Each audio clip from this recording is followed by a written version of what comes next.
High বন্ধুরা, শুভ দুপুর।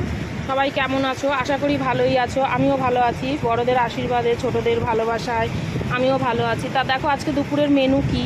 কালকের বাসি মাংস রয়েছে রান্না করা, তা আজকে সেরকম কিছু রান্না করিনি। আজকে সব ভর্তা করেছি, মানে সেদ্ধ। আমরা তো বলি সেদ্ধ মাখা। আর বাংলাদেশের মুসলমান ভাই বোনেরা যারা আছে তারা রান্নার ভিডিও দেয়, তাদের কাছ থেকে শিখেছি ভর্তা। সব কিছু মাখাটাকেই বলা হয়, ওরা বলে, ওদের ভাষায় বলে ভর্তা। তা আমার ভালোই লাগে।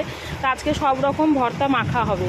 তা দেখো এখানে গাঠি কচু সেদ্ধ, কুমড়ো সেদ্ধ, আলু সেদ্ধ, ডিম সেদ্ধ, আর বেগুন আর টমেটোটা পুড়িয়ে নিয়েছি।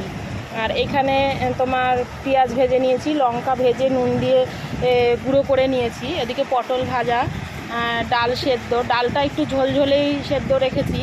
এটাকেই পেঁয়াজ, লঙ্কা, ধনেপাতা, কাঁচা তেল দিয়ে মাখা করব। তাই এখানে কাঁচা পেঁয়াজ আর ধনেপাতা কুচিয়ে নিয়েছি। তো দেখো এক হাতে তো আর এই মাখা করা সম্ভব না, আমার ক্যামেরা আমি একা নিজেই এই ধরে রয়েছি।